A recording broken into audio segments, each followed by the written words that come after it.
We are counting down the 10 most unbelievable geography facts about Houston that sound made up, but every single one is backed by hard data. From mind-bending city planning oddities to disasters measured in trillions of gallons, these rankings will challenge everything you think you know about American cities.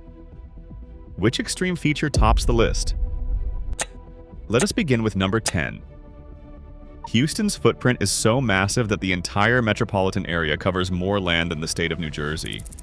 The city itself stretches over 600 square miles, but the greater metro region sprawls across more than 9,400 square miles, outpacing New Jersey's 8,722.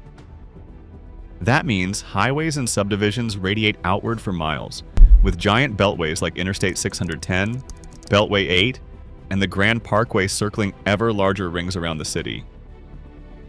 Unlike older, denser cities, Houston's growth has always been outward, not upward, driven by cheap land, car culture, and a lack of traditional zoning. The result is a patchwork of neighborhoods, strip malls, and office parks that can be an hour's drive from one edge of the metro to the other. This sheer scale strains everything from road maintenance to flood control, setting up challenges that only get bigger as the city keeps expanding. When Hurricane Harvey stalled over Houston in August 2017, the city faced a deluge unlike anything in American history. Over 5 days, the storm unloaded nearly 9 trillion gallons of rain across the metro area, enough water to fill more than 13 million Olympic-sized swimming pools. Some neighborhoods recorded more than 50 inches of rain, with the highest totals shattering records and redefining what a 1,000-year flood looks like. The National Weather Service classified Harvey's rainfall as an event expected less than once every 1,000 years. Streets became rivers, freeways disappeared underwater, and entire subdivisions turned into islands. The sheer volume overwhelmed every drainage system, leaving thousands stranded and entire communities cut off. For a city already stretched across a vast landscape of pavement and bayous, Harvey's rain was not just a disaster, it was a test of how much water a city can possibly absorb before it breaks. Ocean-going ships threading their way through a swampy bayou for nearly 50 miles before reaching the docks. This is not a scene from a coastal city, it is the daily reality in Houston. The Houston Ship Channel, carved out of Buffalo Bayou and the San Jacinto River, stretches all the way from the Gulf of Mexico to a turning basin just east of downtown. When the channel opened in 1914, after years of dredging and political wrangling, President Woodrow Wilson fired the ceremonial cannon by remote telegraph from Washington, D.C.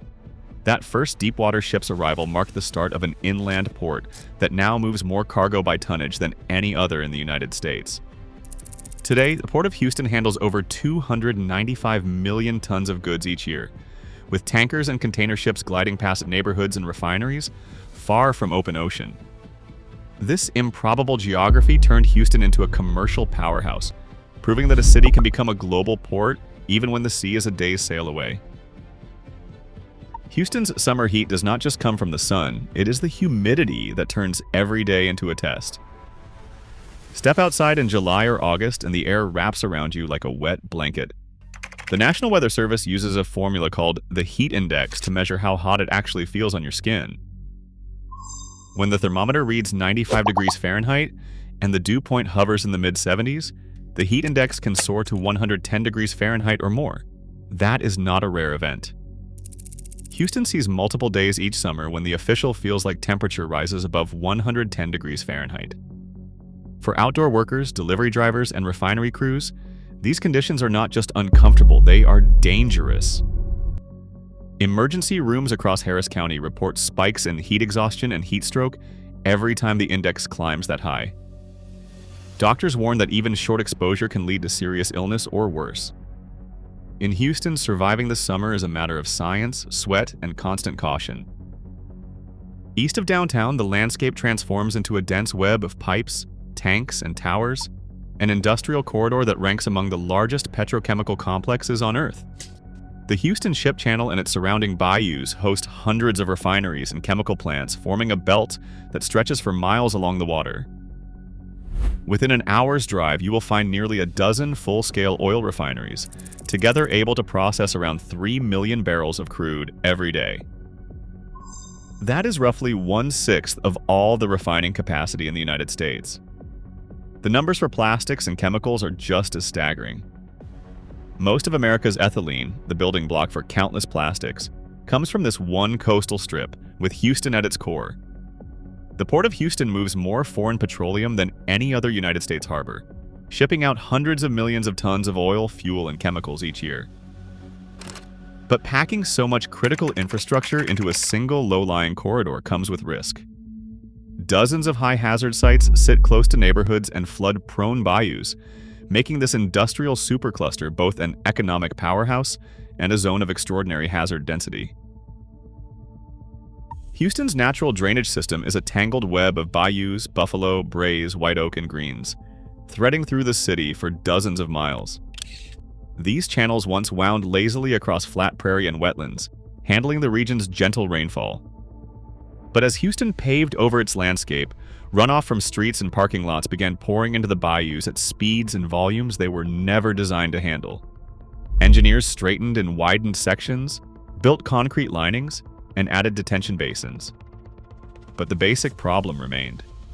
The land is almost flat, and the water has nowhere to go fast. Neighborhoods along Braes Bayou and Greens Bayou have faced repeated floods, some suffering major damage in 2015 and again in 2016, with water filling homes that had barely dried out from the last disaster. Even after billions spent on flood control, the combination of low-lying ground and relentless development means that for many in Houston, the next flood is never far away. In the mid-20th century, Houston's thirst for water triggered a slow-motion disaster beneath the city's feet. As neighborhoods and industry tapped deep aquifers, the ground itself began to sink, sometimes by more than 6 feet in the worst-hit areas before 1975. USGS surveys mapped sprawling subsidence bowls in places like Pasadena and Baytown, where the land dropped year after year as groundwater was pumped away. This was not a gentle settling. It was an irreversible loss of elevation, leaving homes and roads lower than before, and even changing how water drained toward the bay. In 1975, alarmed by the growing risk, local leaders created the Harris-Galveston Subsidence District to regulate groundwater extraction and force a switch to surface water from reservoirs and rivers. Since then, the pace of sinking has slowed dramatically in regulated zones, but the legacy remains. Millions now live on land permanently lowered by human hands, with every inch lost making future floods that much deeper. Underneath Houston's streets and skyscrapers lies a foundation that is anything but solid. The city was built on what used to be sprawling wetlands, layers of soft clay, silt, and peat that have not had time to harden over geologic time. As buildings, roads, and entire neighborhoods press down, the ground slowly compresses under the weight. In some areas, especially where the soil is thick with peat and organic matter, the land has been measured sinking by as much as 2 inches each year. The U.S. Geological Survey and satellite-based INSAR studies have mapped these subsidence hotspots, places like southeast Harris County and the fringes of the metro where the ground is still settling. This is not just a legacy of groundwater pumping or industry. It is a natural process driven by the city's own weight on young, fragile sediments. The result is a metropolis that is literally sinking year after year on a foundation that was once swamp and marsh. Houston stands alone among America's major cities for a reason that still stuns urban planners. It has no traditional zoning. There is no master map telling you where homes must go, where factories cannot go, or which streets are reserved for shops. 3 times, in 1948, 1962, and 1993, voters rejected zoning at the ballot box. Each campaign was fueled by fierce debates over property rights, economic freedom, and fears about who would benefit or who would lose. Today, the city charter still requires a public vote to add zoning, and every attempt has failed. Instead, Houston relies on a patchwork of deed restrictions, setback rules, and platting regulations. In wealthy neighborhoods, private covenants keep out unwanted uses. But in many areas, those protections lapse, and the result is a city where a high-rise, a taco truck, and a welding shop can end up side by side.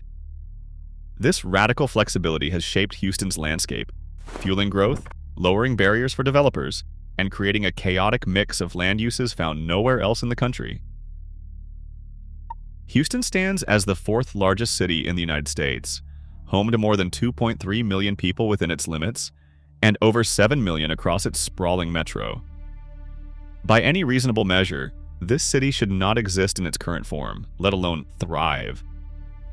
Built on flat, sinking ground, battered by hurricanes, and threaded with bayous that flood with astonishing regularity, Houston has defied every geographic obstacle thrown its way. There is no zoning to guide its growth, yet the city has become a global energy capital, a top-ranked port, and one of America's most diverse urban regions. Census data shows that Houston's population and economy keep climbing, even after disasters that would cripple most places. The city's paradox is impossible to ignore. Against all odds, Houston's improbable geography has fueled its rise, not its downfall. Across all 10 entries, one truth emerges. Houston thrives by defying geographic logic. From unzoned sprawl to sinking swampland, its extremes are not accidents. They are the blueprint. The city's wild contradictions are not just quirks, they show how urban survival rewrites the rules. What shocks here is the new normal elsewhere.